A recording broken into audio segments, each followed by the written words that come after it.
hello लोगोफोर बड' जब info YouTube चेनेलाव फिन खनसेबाव नोंथांमोनखौ गासैखौ बरायबाय एसएससी जीडीनि एग्जामनि सायाव नोंथांमोननो गासैबो क्लेरिफिकेसन होनो लाबोदों जाय नोंथांमोना गोबां कमेन्ट्स खालामदोंमोन वैक्सीन सार्टिफिकेट नांगौ नामा बेनिफ्राय एडमिट माखौ लांनांगौ आरो लोगोसे नोंथांमोना डकुमेन्ट्स मा लांफानांगोन जेब्ला अनलाइन एग्जाम हैनो थांगोन थ' एग्जाम सेन्टाराव दा लोगोफोर जाय नोंथांमोना चेनेलाव गोदानै फैदों साबस्क्राइब खालामदो बड' जब इनफो इउटुब चेनेलाव नोंथांमोना SSC GD Indian army Assam police गासैबो नोंथांमोना डिफेन्स लेभेलनि आपडेट मोनबाय थानो बेनिफ्राय सिभिल जबबो नोंथांमोना आपडेट मोनगोन बेनिफ्राय बायदिसिना स्किमनि सायावबो नोंथांमोना आपडेट मोननो जाय नोंथांमोना चेनेलाव फैनानै मोजां मोनदों लाइक कमेन्ट शेयार आरो गोदानै फैदोंब्ला साबस्क्राइब खालामदो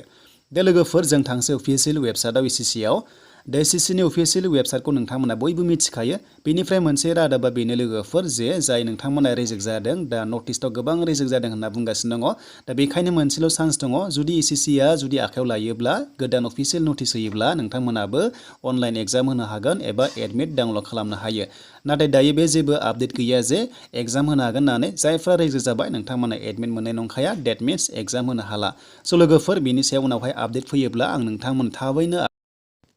दा लोगोफोर गोबां कमेन्ट्स फैगासिनो दङ एसएससी जीडी अनलाइन एग्जाम लिरोब्ला मा डकुमेन्ट्स लांफानांगोन आरो लोगोसे माबायदि फल' खालामनांगोन नोंथांमोना अब्लासो एग्जाम हलाव एन्ट्रि जायोबा हाबनो हायो दा बेखौनो आं नोंथांमोननो गासैबो डिटेल्सखौनो होनो आखायाव लादों बेनिखायनो भिडिअखौ नोंथांमोना नायलांदो आरो लोगोसे हानायसेबां शेयार खालाम जाहाथे जायफ्रा गोदानै केन्डिडेट एग्जाम होगोन नोंथांमोना थाबैनो जाहाथे मिथिनायनि दा बिदिब्ला लोगोफोर जों बेयाव नायनोसै एग्जाम लिरोब्ला नोंथांमोना मा डकुमेन्ट्स लांफानांगोन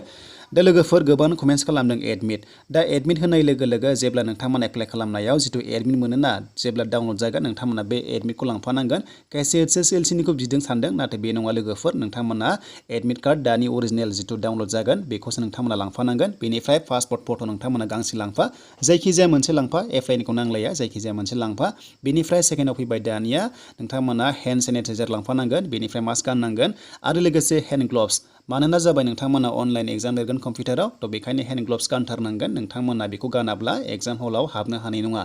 दा बेनिफ्राय आरो मोनसे बाथ्राया जाहैबावबाय गोबां कमेन्ट्स खालामदों सोंगासिनो दङ गोदानफ्रा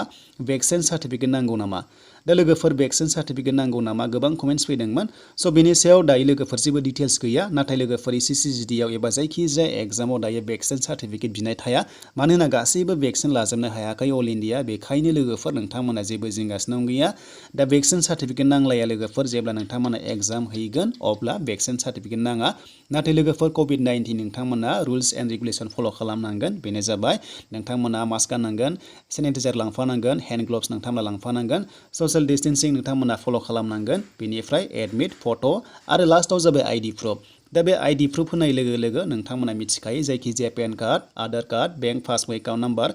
जिखुनु जाया पासबुक थानाय बा नोंनि फट' थानाय एड्रेस थानाय बेनिफ्राय लोगोफोर आधार कार्ड जायखिजाया आरो जिखुनु जाया नोंथांमोना एड्रेस प्रुफ थानाय लांफानो हायो दा बेनिफ्राय जाय नोंथांमोना ड्राइभिं लाइसेन्स दङ अब्लाबो एक्सेप्ट जायो जायखिजाया आइडि नोंथांमोना बुजिखाबाय दा बेखिनियासो लोगोफोर एसएससी जीडीआव जाय नोंथांमोना एग्जाम लिरगोन बेखौ फल' खालामनांगोन अब्लासो नोंथांमोना एन्ट्रि जागोन गेटआव दा बेनिफ्राय रिपर्टिं टाइम दा रिपर्टिं टाइमखौ गोबां कनफिउस जागासिनो दङ एडभान्स होनायखौ दा एडभान्स होनायनि जाहोना बेनो नोंथांमोनखौहाय बाय'मेट्रिक्स खालामगोन बेयावनो टाइम लायो बेखायनो एग्जामनि टाइमनि सिगां नोंथांमोनखौ हाबनो होदों आरो लोगोसे नोंथांमोनखौ गासैबो डकुमेन्ट्स नायगोन आइडि प्रुफ नायगोन अब्लासो नोंथांमोना एन्ट्रि जागोन आरो लोगोसे बाय'मेट्रिक्स नोंथांमोनखौ खालामगोन जेरै फिंगारप्रिन्ट लागोन बेनिफ्राय फट' साफायगोन दा बेयावनो नोंथांमोना टाइम लाखायो बेखायनो नोंथांमोना जेसेबां हागौ एडभान्स थांबानो जाबाय आरो नोंथांमोना एग्जामखौ सान्थि होबानो जाबाय जाहाथे हाखु दाखु थांनाङा नोंथांमोना एडभान्स हाबनानै आरामसे नोंथांमोना अनलाइन एग्जामखौ होबानो जाबाय दा लोगोफोर बेनोसै आपडेटआ दा मोनसे चान्स दङ नोंथांमोना गोबाङानो रिजेक्ट जाबाय नालाय थ' बेखायनो काटअफआ बारा हाइ थांनाय नङा नोंथांमोना मोजाङै मोजां एटेम्प खालामबानो जाबाय एन्सारखौ बेनिफ्राय नेगेटिभ मार्किं दंखायो नोंथांमोनाथ' मिथिखाबाय 1/4 दङ जुदि मोनब्रै रं जायोब्ला 1 मार्क दानाय जागोन दा बेनिसिम लोगोफोर एसएससी जीडीनि कन्टेन्ट दा आसा खालामो नोंथांमोना मोजां मोनदोंबा लाइक कमेन्ट शेयार आरो गोदानै फैदोंबा चेनेलाव साबस्क्राइब खालामदो बेनिफ्राय जुदि एडमिट गोदान इसु जायोब्ला नोंथांमोना थाबैनो जुदि अफिसियेल आपडेट फैयोब्ला नोंथांमोना थाबैनो आपडेटखौ होनाय जागोन